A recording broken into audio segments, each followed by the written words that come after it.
Sometimes I will meet with prospective clients and they will say, Tim, I can't do those Roth conversions. I make too much money. Well, I know that's not the case because there are no income limits on Roth conversions. They're totally different than Roth contributions. So what is the difference between a Roth IRA contribution and a Roth IRA conversion? Hey everyone, Tim Doehrmann, founder of Eagle Ridge Wealth Advisors. And in today's video, I'm going to discuss the difference between a Roth IRA contribution and a Roth IRA conversion. Quick answer, a Roth IRA contribution is totally different, as I mentioned, than a Roth conversion. They're two separate things. To make a Roth contribution, similar to any retirement plan, you're gonna need to have earned income. And a Roth conversion means that you can convert any pre-tax retirement account money, like a 401k, 403b, or a traditional IRA, to a Roth IRA. And you can do that at any time and up to any amount that you have in your pre-tax account. But you're gonna have to pay ordinary income tax on that money, so you probably won't wanna do it all at once.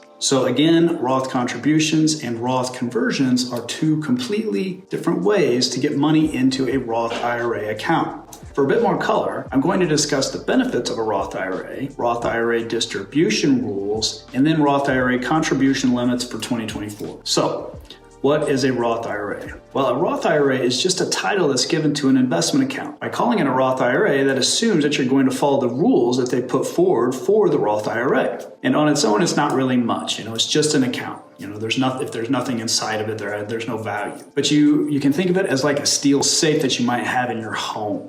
If you just have a safe that's sitting empty with no valuables in it, well, then it's not worth anything. But if you start to put stuff in that safe, then that's where you create some kind of value. So in a Roth IRA, you can basically have any type of investment inside that account, like stocks, bonds, mutual funds, gold, real estate. You're pretty much unlimited as far as the things that you could put into that Roth IRA. Just like in a safe, the more assets you put into the Roth, the more value you're gonna get, right?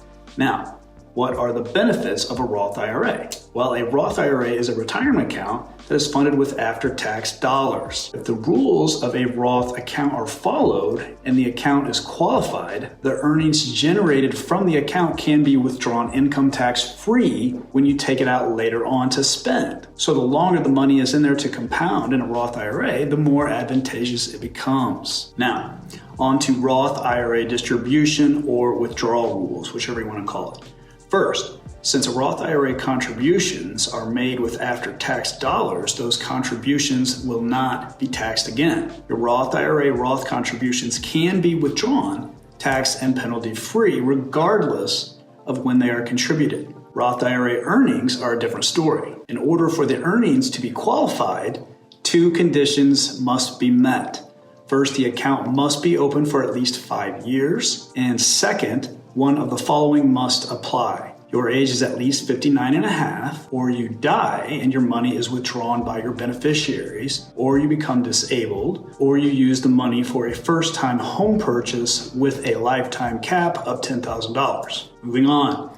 It's also important to distinguish that you're never actually required to take money out of a Roth IRA. Required minimum distributions do not apply to Roth IRAs. Owners of traditional IRAs are required to take required minimum distributions at age 73 or age 75 if you were born after 1960, but this is not the case with a Roth IRA. Now, I'd also like to note again that it is not possible for a Roth to be qualified if the 5-year holding period is not met. Very important. And if you are over 59 and a half and you have not met the 5-year holding requirement, your earnings, not your contributions, are going to be subject to taxes, but not penalties, because you're over 59 and a half. So you're ideally going to want to leave your money in your Roth, of course, until you retire, right? That's the whole point of the account. But if something comes up and you need the money, you can take that money that you contributed out without paying a penalty or taxes. All right, Roth IRA contribution limits in 2024. Of course, any account that comes with certain advantages also comes with rules, right? So total contributions to traditional and Roth IRAs combined for 2024 cannot be more than $7,000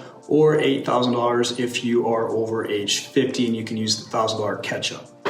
This is up from $6,500 and $7,500 in 2023, respectively. Now, you don't want to go over that contribution limit, or you're going to have to pay a 6% excise tax. Kind of defeats the whole purpose of using a Roth, so be careful. Now, in 2024, if you make less than $7,000 or $8,000 if you're 50 or older, then you can only contribute however much you make. This is called the earned income that I discussed before. So for example, if you only made $3,000 during the year, or you have $3,000 of earned income, that's all you can contribute. So that's going to be your limit. You're also not allowed to contribute to a Roth IRA if you make too much money. Right? Roth contributions are going to be phased out for taxpayers with modified adjusted gross incomes of $146,000 to $161,000 for single payers filing individual, and $230,000 to $240,000 is the phase out for married filing jointly in 2024. Also, if you have a spouse who is not currently working, they can still open a Roth and you can contribute, but the IRS is going to use the working spouse's income to determine the limitations for their contributions. Also, there is no age limit for contributing to a Roth IRA. You can also still contribute to a Roth IRA even if you have a retirement plan at work like a 401k or a 403b. Now, at my firm, we obviously love Roth IRAs. If you've listened to any of my other videos, they can be great tax planning tools. And if you have a large pre-tax account like a large 401k or a 403b,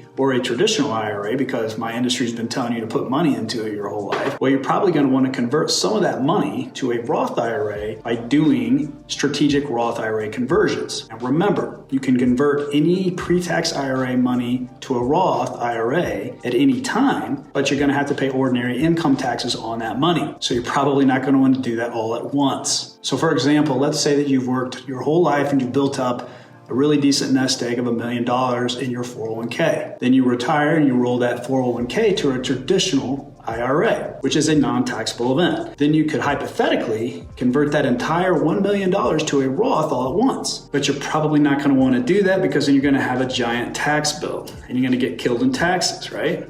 It's likely that you're going to want to fill up lower income tax brackets in your gap years between retirement and RMD age so that you can lower your lifetime tax liability. So check out my video on Roth conversions if you would like to learn more on that.